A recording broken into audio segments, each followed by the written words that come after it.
I'm the skeptical member of the team, but I've been talking with my co-producer Dale Stevens, and he and I have seen the exact same thing at different times in different places. So I would describe it almost in a science fiction sense as if a door opened. So, like this, kind of a door opened, a shape formed. It was totally black and surrounded by the night sky, which is slightly illuminated from a town off in this direction, I guess. And then as soon as it was there, it was gone.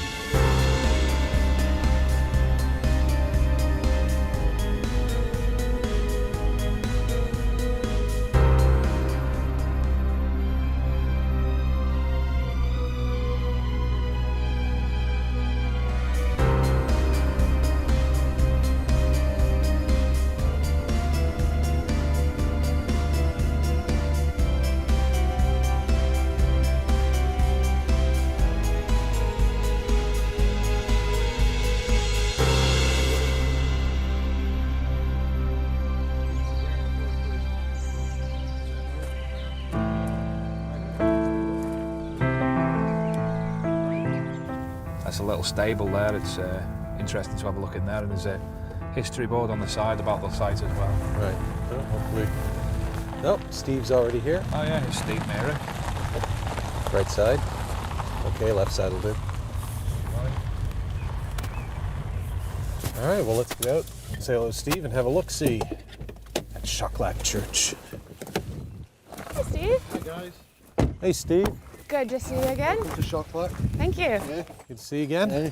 Morning, Mr. Merritt. Hi, Dave. All right. So has anything paranormal happened to you while you've been waiting for us? No, not at the moment, but if we have a look around, get our stuff out, All right. check the place Fantastic. out. Well, give us the grand tour first, and then we'll pull this stuff out and set Certainly, everything yeah. up. Tell you what's what. Yeah. No problem. All right, guys, Great. let's go have a look.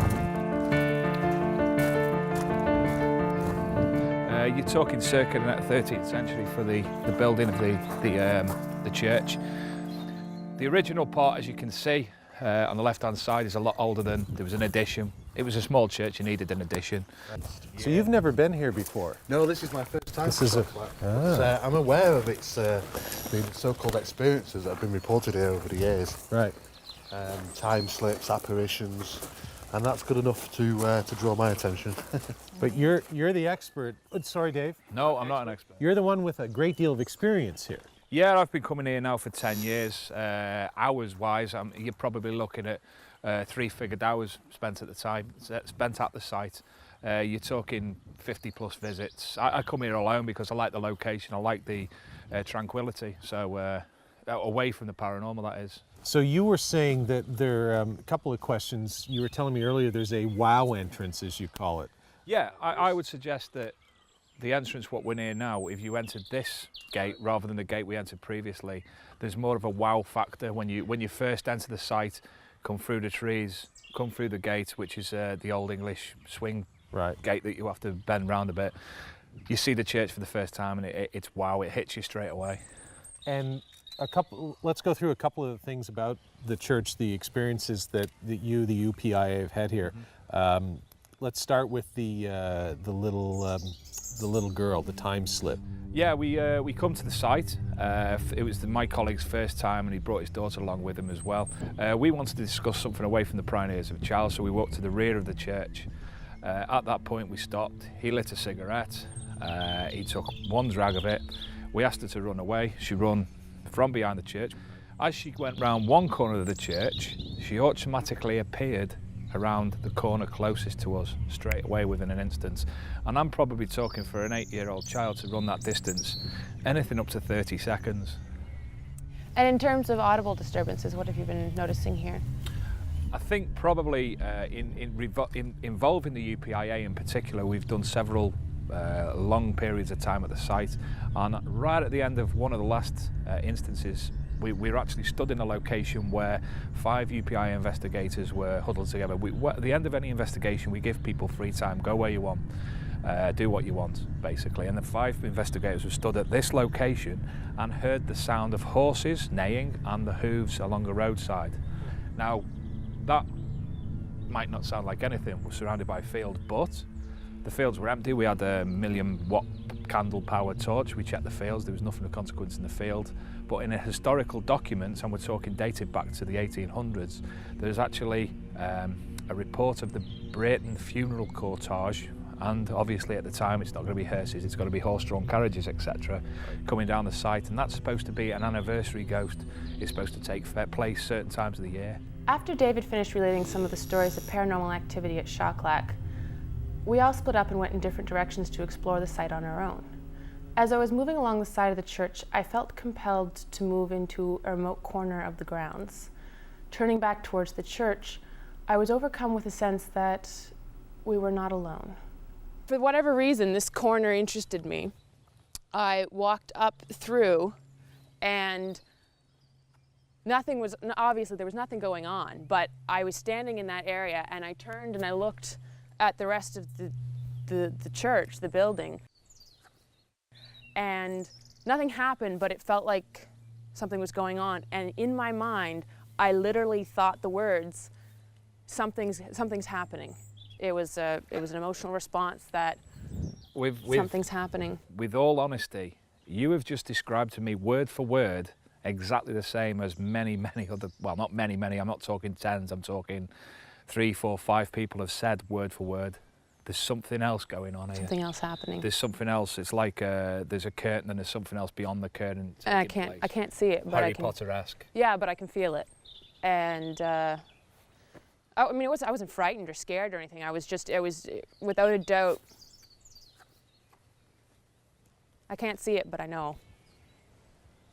It's one of the personal events that I've described.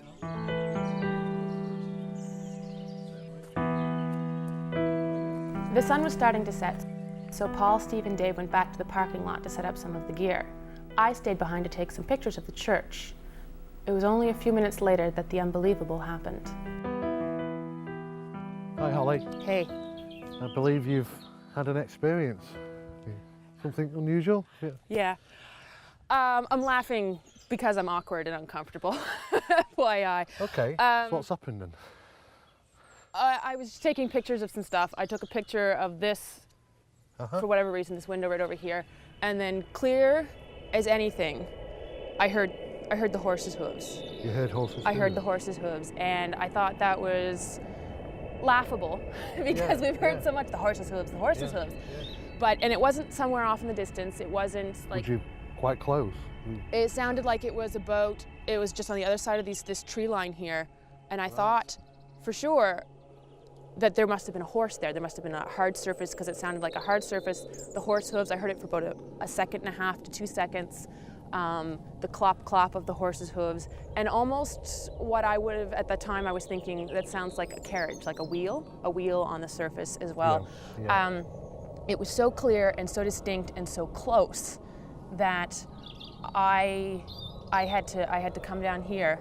Right. And I never took my eyes off the site from where I heard it, and it was right through here. So you went over to check? I went over to check because I honestly, I couldn't believe that there wouldn't be anything there. Well, I think really what was running down the side here is pretty much just a mud path. Oh, it's mud, and there's a cow field right there, and I thought, sure, it's the cows, but cows don't have... No.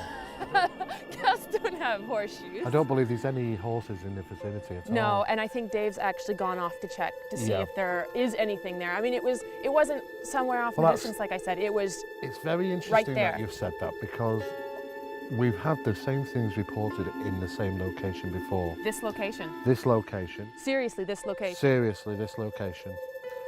And we've also done the same thing. We've been out to investigate, see if there's any horses around. There is no horses here. You're going to have to travel a good 3 or 4 miles to find any horses. There actually is no concrete paving or cobblestones down the side here. I can see. If you actually go up to the fence and look over, you can clearly see it's just a mud track. So, Steve, just to clarify, we're surrounded by fields. Yes. This location. This particular location is exactly the same place where horses have been heard before. It's very interesting that you mentioned it. It's very disconcerting to hear something that's not there. Well, you know, chips in the back. Took me a while, but we're there. Chips in the back. Yeah. All right, let's go through this as fast as we can. David just going to go over what we're doing here. So we've got our DVR cameras have been set up, but No, you told me you were giving it to me. Huh? You said you were giving it to me. We'll talk. Okay. So our DVR cameras are set up, but what are we looking at? What have you set? All right, we've got 5 different locations. The first one, which is obviously the main screen, exactly the same position of an apparent apparition moving into shot and out of shot automatically. Secondly, we've got the door to the church, just in case we need to monitor certain things. We're going to monitor the door. We're also monitoring the graveyard, the rear of the graveyard, and that's because it's been alleged the apparition of somebody tending to one of the graves has been witnessed. Somebody crouching over and bending over and tending to the graves in a cowl. Cool. Okay, 2 other locations we're looking at. One is where Holly had her first experience this evening, and the final area is because that's where most people have witnessed the sound of the horse and the cart.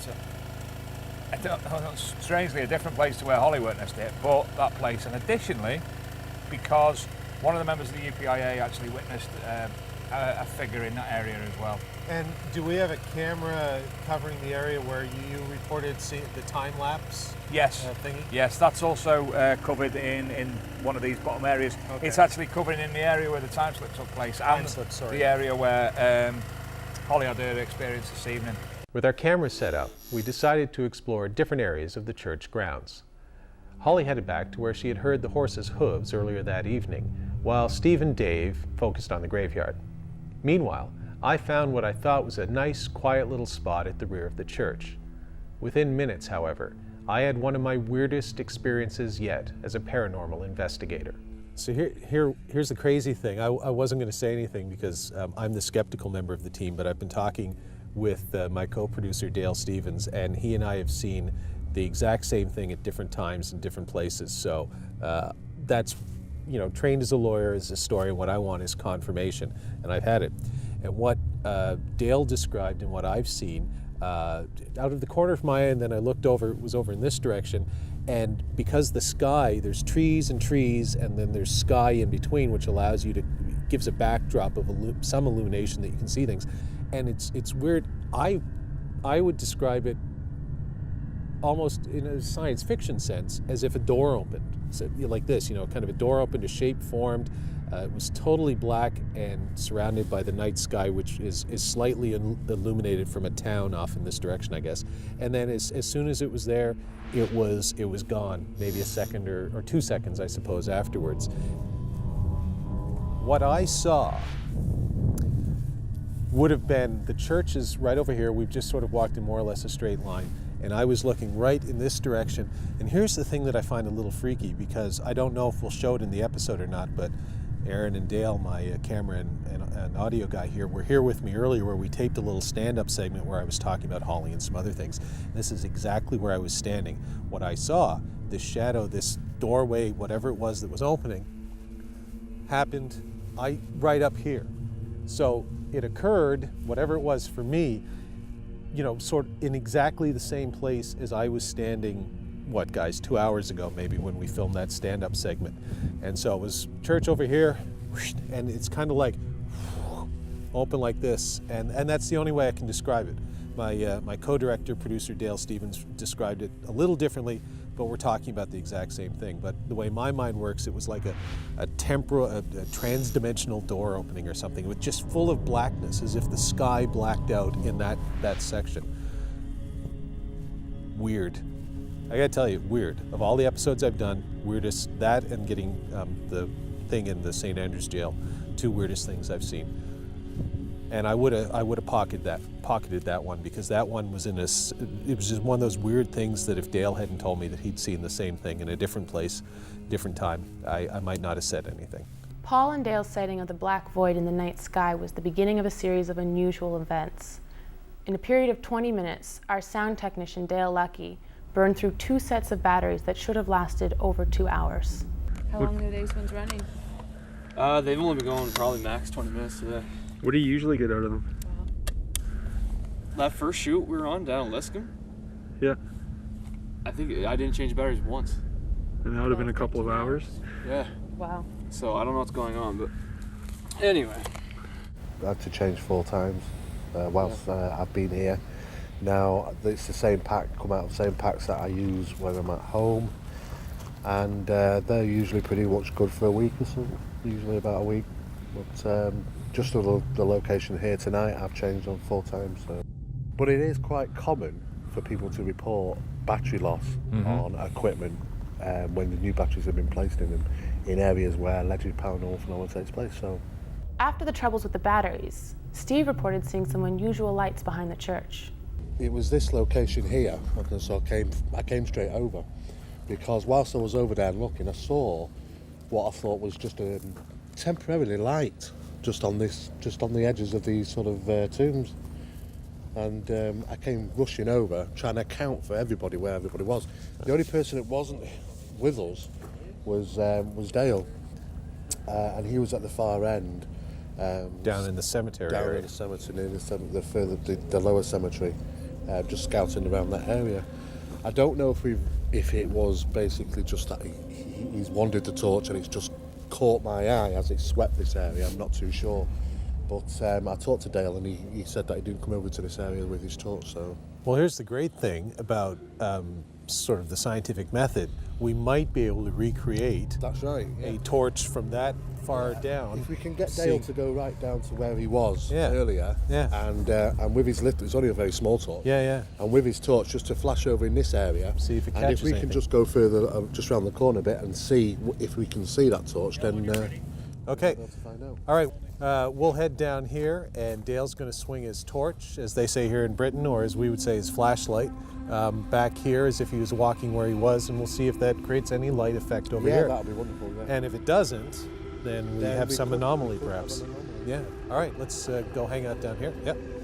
He's always pointing in that direction. It wouldn't have looked like that. And that's like lights the hole. Yeah, because as a flashlight works, the beam goes out. Yeah. And it gets further and further apart the distance you're away.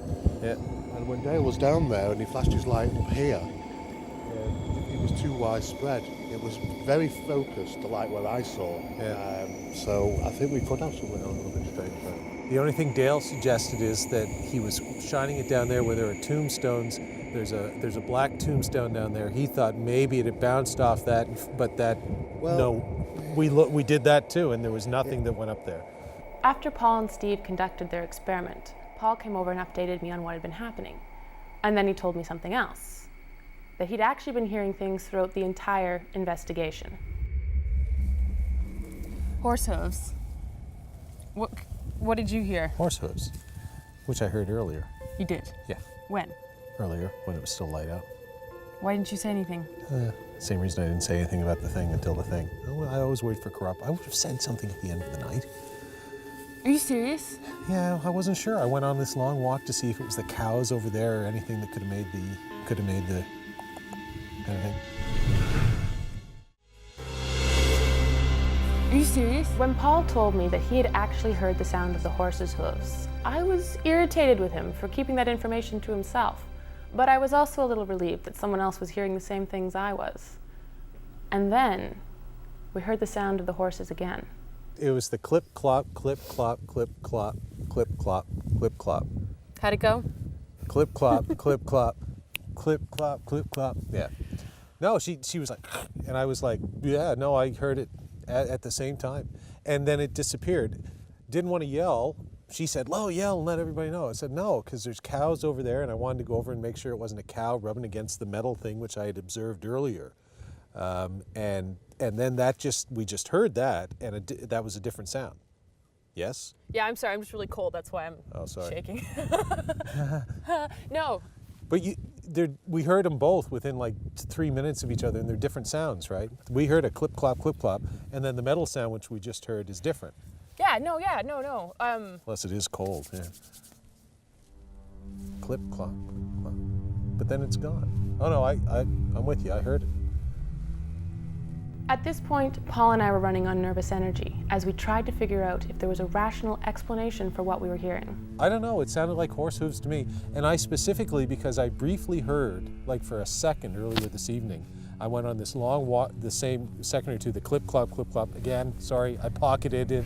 Yes, I was going to report it later. This is the way I work. But I went on this long walkabout like Steve did to go over to suss the area out. I saw the cows. I even called one over. It's like, "Here, little cow." And You called it. yeah, over. because if you knock the metal, ding, ding, ding, ding, ding, some of the cows will run away in fear, but the curious ones, Like they'll Holly. move. Yeah, they'll move. Did you just call Holly a curious cow? No, I just said she's curious. Yeah, Right. that works too. This has descended into comedy, which is great. I do comedy when I'm nervous. Yeah. I'm not nervous. It's just weird, especially with the black things that Dale and I saw. Look, I'm like Kermit Frog. Especially with the black things that Dale and I saw. But I absolutely. I heard a clip. I heard it, and it actually lasted for a good, I think, what, 6 seconds, 5 or 6 seconds, maybe, give or take. It was a prolonged. It was longer than the first time that I heard it. Me too. Same here. Yeah. All I know is there's sounds. There's I think there's some sort of animal crawling about. There's, as Dave said, the metal thing over there that's in the field. There's whatever that is, which is not what we heard. Those are just natural sounds, and what I heard, I can't speak for Holly, in all seriousness, was an unnatural sound. It sounded unnatural to me. Hold on, just listening.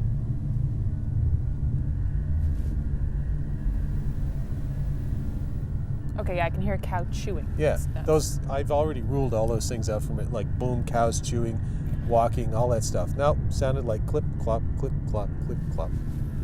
That's my horse. Anyway, I'm just over there, dark void in sky over here, clip-clopping horse. I'm gonna go over here and see what I can hear.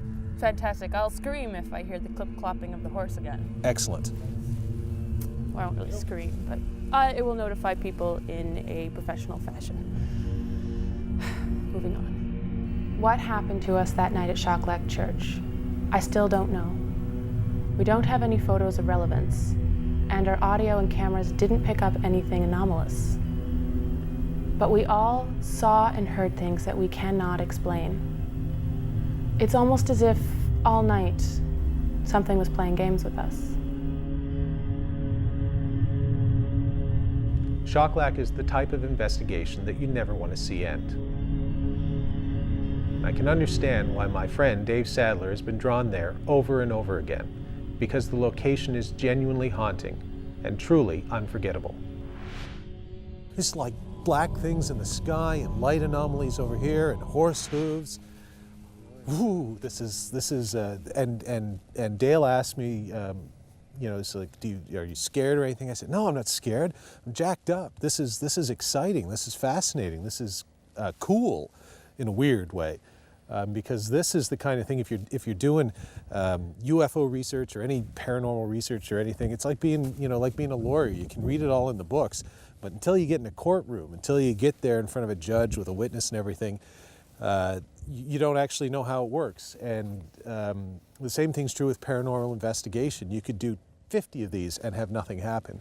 And then you can come to a place like this and you can have multiple sort of things happening all in one night, and you realize, you know what, the 50 times where nothing happened, it's worth it to get the one time where you go to a place and whatever's happening, it's interesting, it's anomalous. Whether it's paranormal, I don't know, but it's certainly anomalous. And then you can do things like with the light thing that Steve saw and try a little experiment and rule things out. That's the way it should be done, and that is exciting.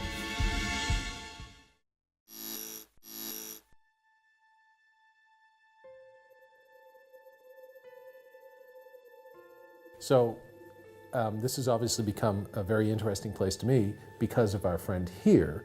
And the rumor is, the myth, whatever, that if I touch this painting, someone's supposed to die? Is it touch or?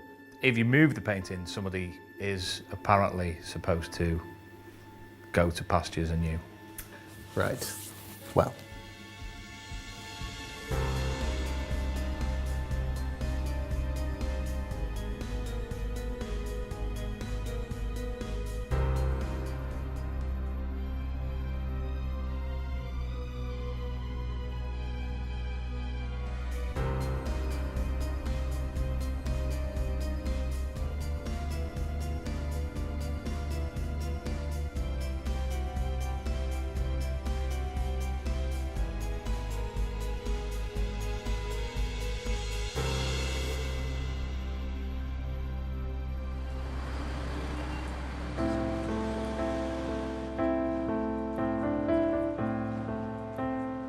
Here we are in Congleton in Cheshire, and we're crossing with Whoa, whoa, whoa, whoa. traffic. Careful. Thank you. Nothing Yeah, coming you that okay? way. Go, go, go.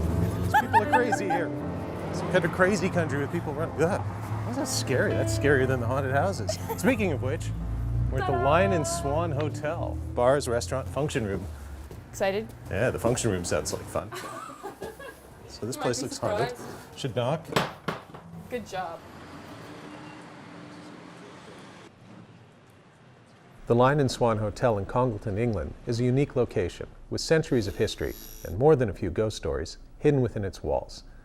In fact, the room that I was staying in even had a bed once slept in by Henry VIII. After Paul and I checked in, he went downstairs to meet with our friends from the Unidentified Phenomena Investigation Association, while I got a tour of the property from the head chef, Simon Marr. He was very familiar with all of the paranormal stories associated with the hotel. This is where I stay, my room's up there, and this is the back of the hotel's just through them doors there, so, and the function room's at the side of us here. And this is the area you have to come through every night when you're locking up? Yeah, I walk up the corridor, there's no other rooms around except mine that's right at the back, all the other rooms are upstairs, so yeah, a bit of a chat for everybody. You're all alone. And this is, as we were saying, the back of the hotel. What did this used to be? There used to be the coach house above where my room is now, and then there used to be the double doors that let you into the car park or underneath where we're standing at the moment. So. Okay, perfect. And now, every time you come down here, is it always creepy or sometimes is it Yeah, worse a lot than of others? the time when there's no lights on and there's just the emergency light, it's really dark and you really want to get up the corridor as quick as possible, so yeah. The next stop on our tour was the cellar of the hotel, where a supposedly cursed painting awaited, as well as an old bar where a ghostly figure had been seen.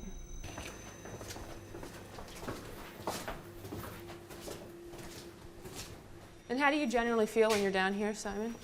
Sometimes the temperature drops, you feel a bit eerie, like there's somebody watching you, you hear stuff down here sometimes. So. Temperature drops, Yeah. like Yeah, you can really feel quickly, it, yeah. a couple seconds? Yeah. It's interesting. And this is Graham's workshop? Yeah. And this is where the picture... Yeah, the picture's over there. That's then. the Yeah, the picture. And wait, is this Graham's?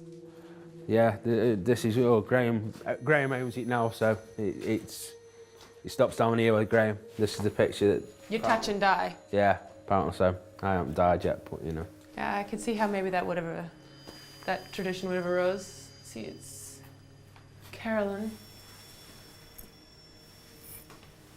She's hot. All right. And this floor here, this is all stuff all original. Yeah. Apparently there's a body buried underneath here, so. There's a body under Yeah, yes. apparently so. Just buried under there, so. How did that happen? Don't know. It's just another tale. The Lion and Swan, you know, somebody apparently died and they buried him underneath here, so lifted the slabs and buried him underneath there. All right. So next we have to look at is going to be Nightclub. the nightclub. All right. And did someone die in there too? Yeah, apparently when it was the way through, somebody died in the way through, so the ghost apparently haunts down there, so we'll see. All right.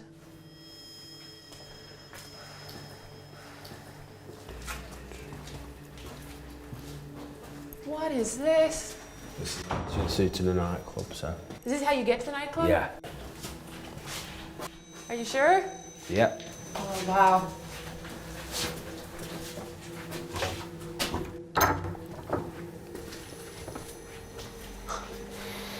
Weird. This is weird. What is this? Yeah, all the day globe sort of paintings on the wall. It used to be a little nightclub. Glows in the dark. Yeah. Used to. Used to. I don't know if it does as much nowadays, but it used to at one time. That's the whole effect of it, so. Oh, it's fairly small. Yeah, and this is where the archway used to be. My bedroom's up there and the archway was made round. They built an extra wall in to make it soundproof, so it's not quite as wide as it used to be, so yeah, this used to take you up to the car park, so. Oh, I see. And there was a manager down here that manager, apparently, we've had psychic fairs before that have said there's a man that died actually in this area, so. back here where we're Yeah, standing. back here, so. And obviously it's not being used anymore. Not being used anymore, it's just storage, chairs and stuff like that. It's the old dance floor, so. How long ago was it in use? I think it was late 70s, early 80s it was opened up way before I was here. It's never worked since I've been here. So. And is that when the guy was killed? Yeah, no, he died a long time before. Actually, when the passageway, it was shut down because of drugs and stuff, so. Oh, okay. That's normal, right? That's normal. That's Ian banging around my flat.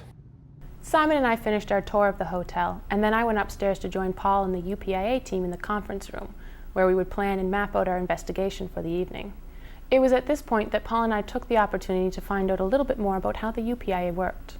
And when you guys do an investigation, when people at home watch this and see you doing an investigation, you take a scientific approach to it. Perhaps you could just briefly, Paul, you have a science background. Yeah. Tell us about the approach that the UPIA takes to these investigations.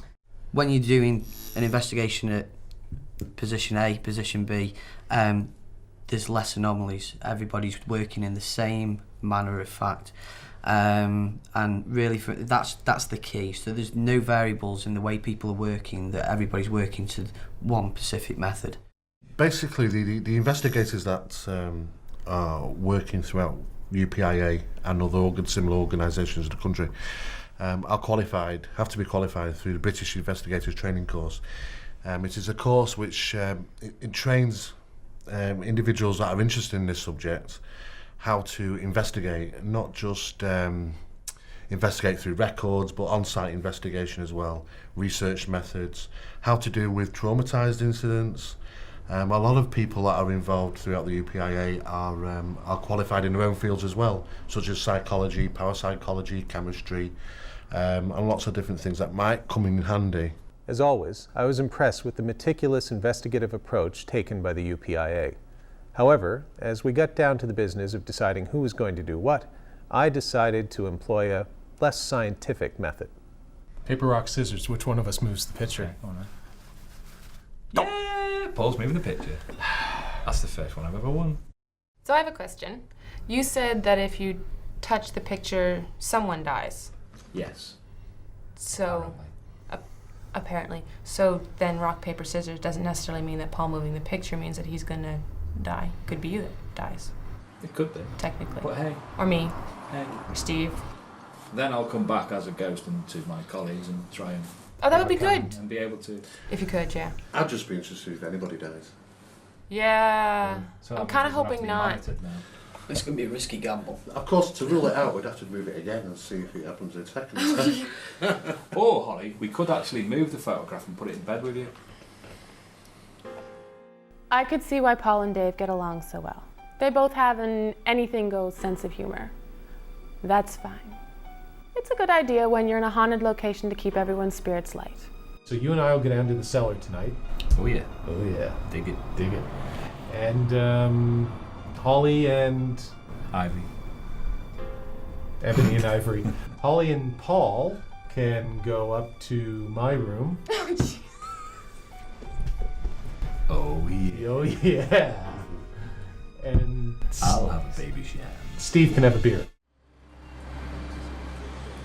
This has obviously become a very interesting place to me because of our friend here. And the rumor is, the myth, whatever, that if I touch this painting, someone's supposed to die? Is it touch or? If you move the painting, somebody is apparently supposed to go to pastures anew. Right. Well. Don't. So, for the viewers at home, here we have our painting, and I am not only touching it, I have moved it. Dave is still here. I'm still here. Camera crew is still here. But the night is... Where's Holly? Sorry, I just heard that creaking noise. It's like the mummies coming to get us. So the night is still young, but this is the painting that they're talking about that is supposedly haunted in some way, or cursed, I suppose it would be the best way to put it. Hello, Dave. Hello, lady. Hello. Hello. All right, we'll just leave that down there. And over here you've got all your ghost investigating equipment. So let's go take a look and then do some investigating. This was Dave's first investigation of the line in Swan, and he wanted to take full advantage of the opportunity, which meant using all of the equipment that the UPIA had access to. Dave calibrated the various instruments we had on hand, including an EMF detector and a magnetometer, and then we came up with our game plan. So you have 3 spots down here you want to go investigate. How many? 2 spots. 2 spots. Yeah, I was thinking 3 originally, but I'm going to go with 2. Okay. Which 2 are they? That'll be this area where we are now, right? The main part of the cellar and the old nightclub. Now, could we make this go faster if we split up, and I did one and you did the other, or how do you want to do it? I'd rather us work together because obviously you don't know what we're looking for. Shoot, I was afraid you'd say that. I'm inherently lazy, so I was hoping I could just sit here. No, that's not going to happen. Okay, well, let's do this one first, though. Okay. Yeah. So what do we do? I'm going to fit you out with the radiation badge, seeing you've got lots of pockets and such like. So that can go there. Every science fiction movie I've ever dreamed of being in. I'll let you use that EMF sensor. I'll let you use the magnetometer. And I have your choice of either you want the gun, don't you? My hands are kind of full. You've got pockets. Oh, all right. So I can just put this. Yeah, not a problem. Use the pockets and then take it out whenever you need be. It's obviously we usually work in different circumstances, but seeing we're in the cellar and such like, we'll do it in this manner. And obviously the Gauss meter normally has to be exercised by pressing the button, and a lot of the time keep your finger on the button. Okay, Paul, are you ready to rumble? I am indeed. I've got my radiation meter, my phaser. It's basic, temperature gauge. I feel like I'm in Star Trek. And I've gone you one better. I've brought a 3rd member of our group. Caroline. So this will be Caroline, and she's going to hang out with us here. Superb. And hopefully we both make it through the next short period of time. While Dave and I got acquainted with Caroline in the cellar, Holly, Steve, and Paul were beginning their investigation in the Tudor room. Well, basically what we'll do is we'll do a sweep around the bed with EMF detector to begin with. I mean, it's quite, as you can see how small this bed is, but there's been reports about the whole room, so what we're expecting is at least something. I mean, what we're getting here normally is a base reading of around about 0.4, which is relatively low. I mean, we expect anything up to 2. It's quite a space back here. There is quite a space back there, isn't there? Nothing there. No, we're getting no reading at all on there. And we'll check around the base of the bed. And we're getting 0.3, 0.2, slightly fluctuating between 2 and 3. Nothing on the negative ions. Nope. Just the power. We're getting a 0.3, 0.4. No, we've got nothing unusual on the EMF there. We're going to switch to the microwave, see if there's anything that's been picked up on the microwave. We've got nothing around on the bed. Reading 0. Yeah, it's quite flat at the minute. There isn't any unusual readings at this time. We took readings with the EMF meter and the negative ion detector, and they were all normal. If there was going to be any paranormal activity in the Tudor room that evening, we would be able to compare it with these baseline readings. In the meantime, I still had a sense of unease. I have to admit the bed kind of freaks me out a little bit. Why is that? I don't know why. I first came in here and I think it's just the way. It's just because you're coming in, it's just so capturing, kind of menacing. you know? Well, it's a lot of carvings on it. Gorgeous bed. It's an absolutely gorgeous bed, but there's something about the way that it curves in on itself here. This space here, like it's kind of like reaching in on you. Yeah, I know what you're saying. And it does it on the sides too, like it's grabbing. That's my initial impression. It's quite looming, isn't it? I mean, it's obviously the main focal point to this room is the bed. Absolutely. You know, when you come walking through that door, you just think nothing more than bed. This you bed. know, this is it. This is what this room represents. Nothing more, nothing less. And I have to tell you, it's exactly what I saw when I first came through that door because. Yeah, it's fantastic. It's a great bed. It's as you can see, it's. You know, it's very old. And we're bound to, obviously, I mean, if we're going to have anything taking place in this room, you know, people are going to think, well, it's circulated around this bed area.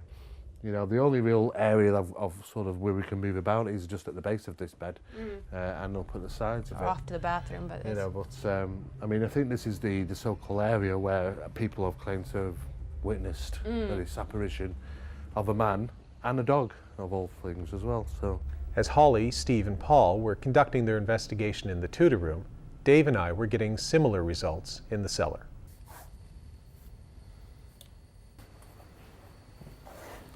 Can you give me a ambient temperature, please?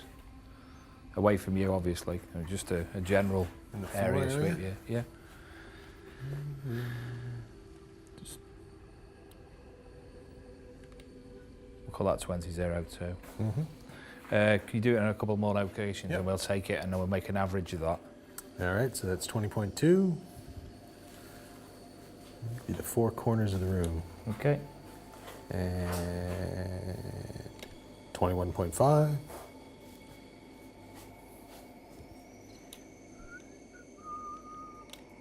21.5.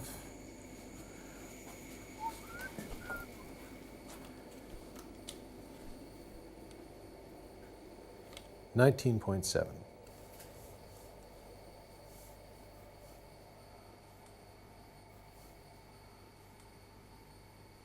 So we've got an average temperature of around 20.73. So that's natural. The temperature readings were consistent with measurements we had obtained earlier in the evening, so we moved on with the magnetometer.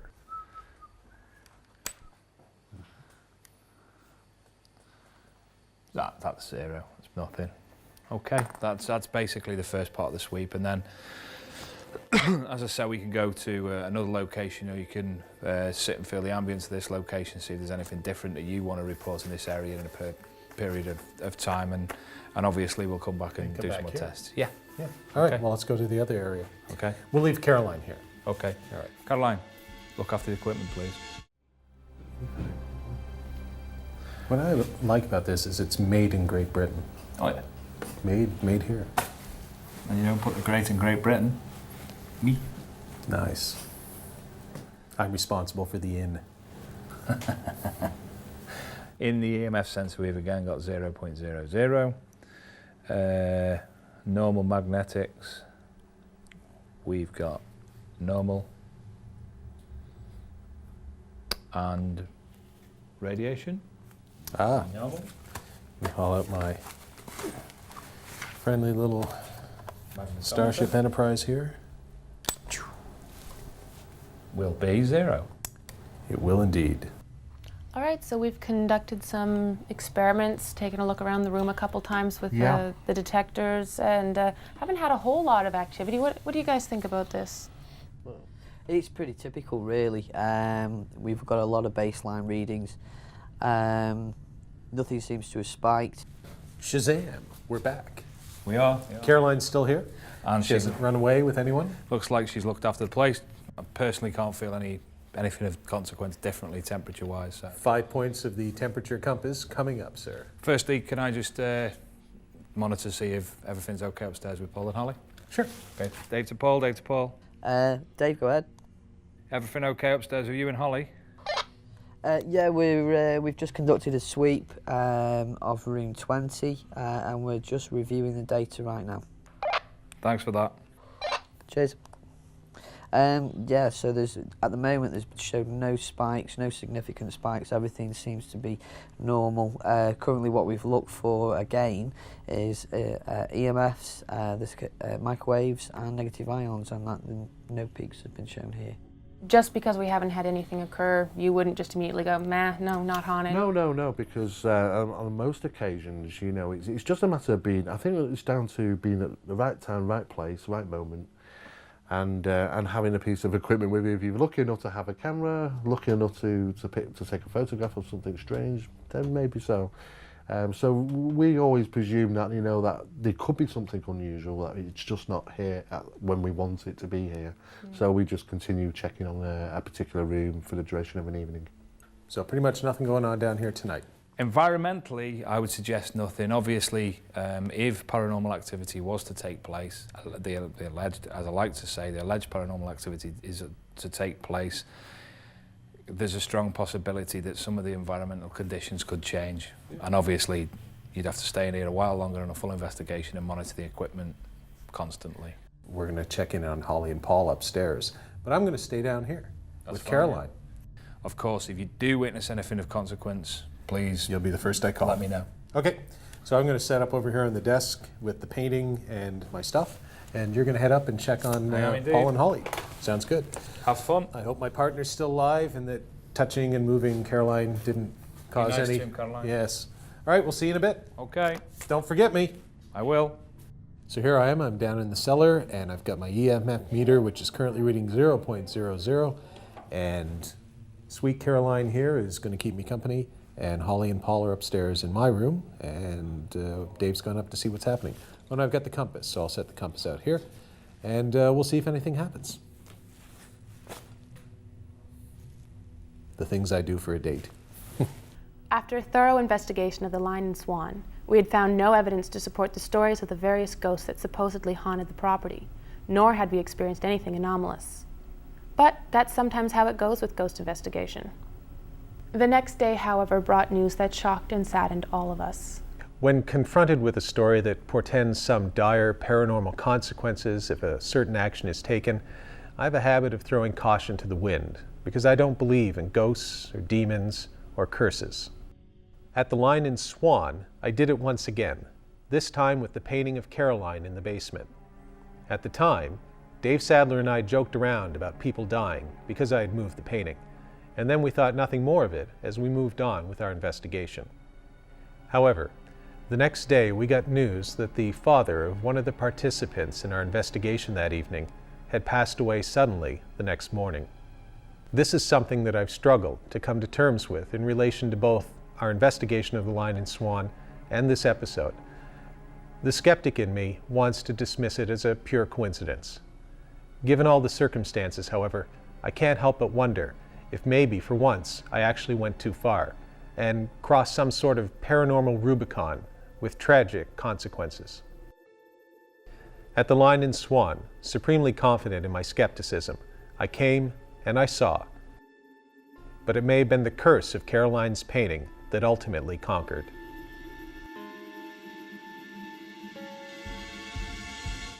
It's almost like there's, this might sound flaky. It's my favorite term to describe weird sensations. It's almost like there's like a film in front of me, and visually, like, I mean, obviously I'm standing in a Neolithic burial chamber, but it's just like there's something else beyond it, beyond what's in front of me, if that makes any sense.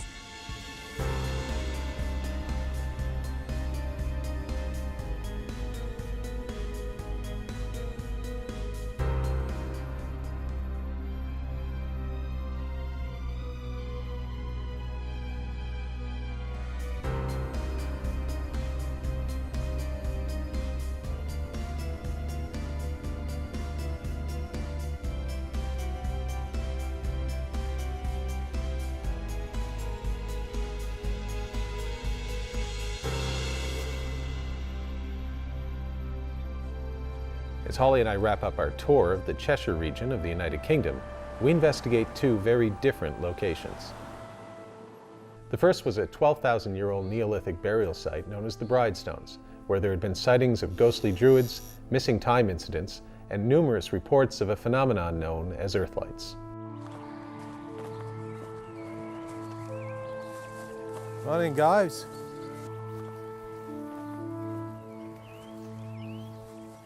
So, how old is this Mr. Sadler, did you say? This is What is it, approximately, and how old is it? this is a Neolithic burial cairn. A burial cairn obviously is of great importance to somebody who was buried here. It was an important person, and it's called the Bridestones, it's thought, because it was supposed to be a female. So, are you as excited here as you were at I Shocklach? certainly am, yes. I mean, I love Neolithic burial chambers. I've been around a number of them on investigations. This one is a little bit smaller than I expected, but I'm already intrigued. So what's the haunting the haunting story, Dave? First and foremost, there's been a figure which the reportee, the witness, claimed looked like a druid. It was in white. We've also got dark, shapely figures. The UPIA actually themselves have had quite a high EMF spike within the burial cairn itself. Also, a gentleman was travelling on this road. The gentleman stopped to relieve himself, to have a little wee. And in that period of time, he got out of his car. He saw a ball of light emanating from the Bridestones area, electrical statically charged ball of light, and thereby found himself in the woods adjacent to the south. A number of hours later, he had a complete loss of time. He was half naked. When he got back to his car, he found his clothes were neatly piled up in his car, and they had an electrical statical charge to them also. Well, okay, why don't we do this? Why don't you and Steve go snag your gear so we can get the ball rolling on a proper investigation, and Holly and I'll stay here and figure out where we'll set up our DVR cameras. Yeah, all right. Break, team. Sure. Let's go Neolithic, Holly. I'm already there. It's as close as I get to an action shot. So, what do you say? You feeling anything? Got any vibes? Anything? What do you feel when you get here? When you first walked in? 12,000 years old, give or take. Paul and the crew began setting up the infrared cameras, so I took the opportunity to have a closer look at the burial chamber. In the short time that we'd been there, I'd noticed a very strong sense of unease come over me.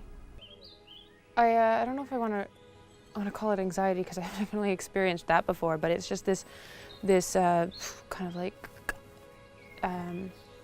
sensation just kind of hits me of it's kind of a worry, like there's something wrong kind of sensation. And it also, on occasion, transfers into sadness. Something was wrong, is what it felt like. It's almost like there's like a film in front of me, and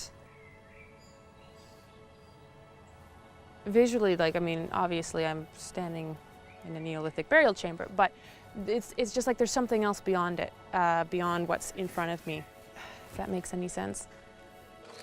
While Holly was in the burial chamber, Dave, Steve, and I took the opportunity to set up our generator and infrared cameras before the sun went down. Got one set up over here. These are what the little fellows look like. Infrared cameras that'll be able to see everything that happens here. And we've got another one set up down over there on that wall. And we've got 3 set up in and around the Bridestones monument itself. So hopefully something happens, because we're equipped to film it tonight. Once the cameras were set up, Dave and Holly began their investigation in the burial chamber, while Steve and I headed out into the surrounding field in the hopes of witnessing some form of paranormal activity. There's something about this field, is there? Yeah, right running parallel next to the Bridestones, we have a field where there's a geological fault which passes right through the centre, which is only 100 yards away, literally, from the Bridestones. As it reaches down to the bottom of the field, we have another fault, which is copper. And there was obviously a lot of mining maybe at some stage around here. And these geological faults are renowned basically for Earth-like phenomena, those sort of experiences. Balls of light. Natural phenomena. It's a natural phenomenon, yeah. Many people would report over a period of time that they see balls of light, and they're gaseous. They tend to be plasma, burning a range of colours, usually white, yellow, orange, those sort of colours, and sometimes they'll seem to be moving. Many years ago, people used to refer to them as UFOs. You thought they were unidentified flying objects in the sky. Very similar to swamp gas, but that's a gaseous ignition. So could this account for, if you go back far enough in myth and legend, especially in the United Kingdom, things like Will-o'-the-Wisp? And Most definitely, yeah. We would have had the reports of those type of experiences, Will-o'-the-Wisp you could call it, or even fairies, gentry. I mean, a lot of people will misinterpret the phenomena. I think over the last sort of 10 years, we've really got to grasp on this phenomenon now. And we do know that it does actually happen. It's been recorded, it's been filmed, photographed, and even done in an experimental chamber on a smaller degree. The theory that the paranormal experiences reported at the Bridestones could be explained by the surrounding geography made sense to me, but I was still curious as to whether it could explain the story of the man with the missing time. It could simply be a natural phenomenon. It's adversely affected somebody who was passing by at the time. A huge amount of EMF, or should we say GMF, geological magnetic phenomena. Right. It's the same thing, but it's generated from the ground. And if you're caught in that, it could adversely affect your mind. And you could also obviously claim to have had missing time as well. So you can understand how people could misinterpret that phenomenon. So you could bring in the idea that potentially earth lights, or the phenomenon that causes earth lights, would create something that might look like a fairy or a sprite or whatever, any of these mythological creatures we might have. At the same time as that phenomenon or something related to it might be causing a missing time thing. And today we call those UFOs. 500-600 years ago, they might have said, look, these are people who are taken away by the fairies and sprites for a period of time and then return from the fairy kingdom. Exactly. Yeah. I mean, as you go through the eras, you'll find that there's very similar accounts, but they're interpreted completely different. At one time, it would have been fairies. At another time, it would have been spirits of their ancestors. Another time, it would have been paranormal. Some people refer to it as UFO. It's so many different things. In my opinion, any ghost investigation where you can come up with some answers is worthwhile, even if those answers aren't paranormal in nature. The great thing about the UPIA is that they take the exact same approach. A rational explanation is just as advantageous to us as it was something unusual. I wonder if the ancients stood in a field of poo. That's cow dung. Hopefully not. Cow dung or whatever it is that we have here.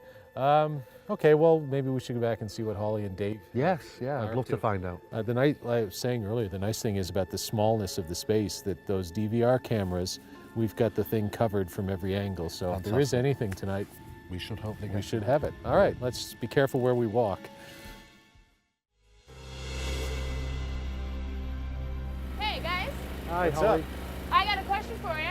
Oh, right. Steve, because no offense, Paul, but I don't know if you know the answer. Not my area. But, all right, I'll tell you what. You guys talk. I'm going to go in and spend a little time with the Bridestones on my own. all right, don't get in the way. I won't. I was just watching the screen for a little while. Right. After I was done with Dave there, and in this field over here, it was at about 8:01 according to the clock. I saw what looked like a series of 4 or 5 lights in a row. Oh, yeah. And they appeared, I mean, I was looking at something else, but I looked over, I saw them right about here in the screen. They were all in a line, not vertical necessarily, but they moved in sync. So not like an orb moved by itself, they moved together. Right. And they kind of went, and it could have just been a light on the thing, but they moved kind of this way off into the distance and behind the rock there. Oh, that's interesting you mentioning that, because I've just been talking to Paul about this location, and now it's often referred to as a place where Earth-like phenomena takes place. Now, Earth-like phenomena can be little balls of light which are generated. They come from the ground, standing stones, areas where there are geological faults, just like here, and they seem to rise to the surface and can be seen to be like little bright balls of light. Yeah, that's what they look like. Yeah, well, that's really interesting you mentioning that, because this vicinity, the people have reported those exact same things before. But they're explainable. Oh yes, yeah, they're explainable. Do they normally move in groups? And sometimes they've been seen to be moving in groups, 3 or 4 of them. Really? In fact, yes, yeah. Well, that's really interesting because that's definitely recorded. That's fantastic. Because at some time we could go back and look at that. Oh, absolutely. And I noted the time, Excellent. so we can go back and take a look at it. But I thought maybe someone had a light shining, but then again, that would have caused the infrared to cancel itself out. But Yeah. I Well, just let's hope that we get some more. absolutely. Thanks for the explanation. Brilliant, I was just brilliant. completely Good viewing. Thanks. There was no question that I'd seen some strange lights over the field, but our cameras didn't pick it up, which I thought was odd. Steve's explanation was rational, but it didn't explain my growing feeling of apprehension, nor the severity of the headache I was now experiencing. In contrast to Holly's feelings of unease, I felt great at the Bridestones. We didn't find anything paranormal there, but I was really inspired by the location. There is a poetry to a place like this that if you haven't had a chance to experience it, I mean, a place that makes Stonehenge look like a kindergarten student in terms of age, that when you come to a place like this, there is a sense of poetry and also, I think, a sense of purpose. And it makes you think about your own purpose. And if nothing else, paranormal or not, that's a good thing. And that's something we should all keep in the forefront of our minds. And a place like this does that to you. No question. And you don't have to be new agey or anything. You just have to be a human being capable of taking a sense of perspective and thinking about a world that is bigger than your own, and thinking about time as a continuum, your place in it, but also thinking of it as not just a linear construct, but perhaps something that circles in around itself. Who knows? But it really does start making you think about the way time is structured and the way we're structured and our place in that sense of time, our place here and our purpose here. And I think those are probably the same questions in their own way that the people who built this were asking 12,000 years ago. And I hope, because I'm a humanist at my core, that those are the questions that people will be asking 12,000 years from now, and that we're still here to do it, or given 12,000 years, maybe we're out there somewhere doing it. But wherever we are, we'll still be amazed at places like this, people that came before, and what someday may come after us. The day after our trip to the Bridestones, Paul and I headed into the city of Manchester, to the home of Manchester Radio Online. Dave Sadler informed us that the building containing the radio station was allegedly haunted, and he arranged for Paul and I to not only investigate the location, but also to make a special appearance on the radio station's Saturday night paranormal broadcast hosted by Paul Ripley and Tony Filer. We do talk to witnesses beforehand. Each episode's done in a different way. So we have research packets. We know the general story, obviously. You don't just want to show up at a place like this and go, I hear you've got ghosts. What kind of ghosts? We have demons. Bye. Occasionally I do run away because I'm cowardly. But, I mean, if it is a demon from hell coming at me, I'm not going to stick around. Has that actually happened? No, because I leave, so I don't know. I don't know. The demon gets there and goes, they told me he'd be here, but he's gone. Being on live radio is a fairly new experience for me, but not for Paul. He was completely in his element discussing the paranormal with Paul Ripley and Tony Filer. You can't, there's no evidence whatsoever, I don't believe, that anything has ever existed and come back and haunted anyone. There's no evidence, otherwise you wouldn't be doing your job now. There are things I think that we can't explain, so that makes them paranormal by their very definition. That doesn't mean they can't be explained. It just means we don't have the evidence in some cases, or we might not have the scientific knowledge. And ghosts are an interesting question, that sort of these ghosts or poltergeists or anything like that. You can play with all the theories you want. Most people would assume that they're the spirits of the dead. Or it could all have a prosaic explanation, that if we have more research and look into it in a scientific way, we might be able to explain it and understand it better. After about an hour on the radio, Paul and I started the investigation. Dave and Paul went upstairs to a room that was supposedly once a bordello, while Steve and I concentrated our efforts in the basement, where back in the early 20th century, a man was allegedly brutally beaten. I've done a full sweep around the full perimeter of both of these rooms in the cellar. I haven't picked up anything on the negative ions as yet. Okay. I actually expected, because I thought some of the carpeting on the walls and the ceiling and the floor that we've got here, because it's just everywhere, would have had some traces of nylon in it, because nylon is it's a culprit for causing negative ions. Really? Yeah, we picked up negative ions in nylon quite a few times, such as shower curtains, certain carpets. I'd usually give a trace, but we're not getting anything in here on the negative ion meter. Okay. So I'm going to do a sweep with the microwave radiation meter. Sure. I'm going to take a look at EMF. And see if we can get anything. This is the corner over here that we've been told potentially is where the man was brutally beaten. Yeah. And apparently there is historical evidence to back that up. Yeah, I mean, what we're pretty much getting on the camera, and we possibly are picking up also on the infrared, is a lot of dust orbs which seem to be floating around. Oh, yes. I mean, I think what we're doing is, because it's pretty much carpet everywhere, it's going to absorb dust into it from every direction. So whilst we're moving around, we're kicking up dust. Yeah. And so it is to be expected that we're going to get some dust orbs. Likely. We'll likely see that on our DVR, which we also have set up monitoring this area over here. Getting some readings off the walls over there, but there's electrical wiring, so... Whereabouts? Are they there concurrently all the time? Oh yeah, yeah. What sort of readings are we getting on them? We're getting a point. Hold on. 1.8 it jumped. Yeah. There it goes. Yes, 3.5, 4.5. Can we follow it a little? Does it actually reach a ridiculous amount, or? You mean go off the charts kind of thing? Well, if we're looking for, if we get up to 10, yeah, I think the highest we've had is about 0.7. I mean, 0.7 over a duration of time. I mean, you know, this is what we find in a lot of buildings, that the wiring causes long-term EMF to be produced.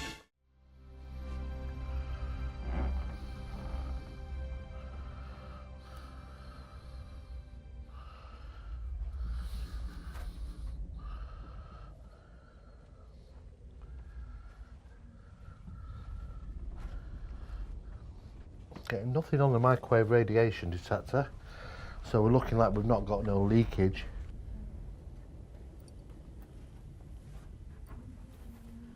One, two.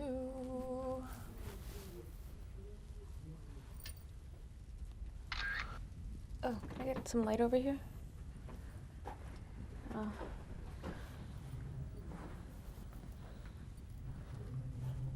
Oh, so there's like a whole other space back there. Oh. It's covered off with the carpeting. We're probably not really supposed to go back there, she says as she looks. Interesting. Oh, weird.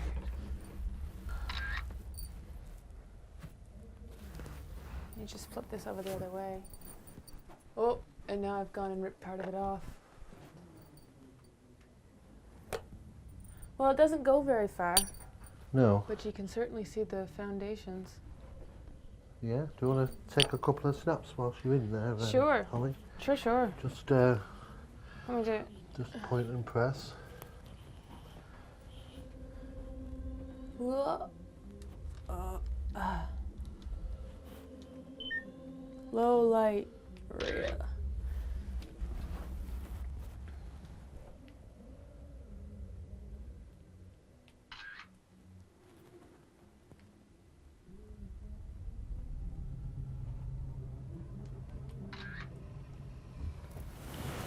Let me just take this side.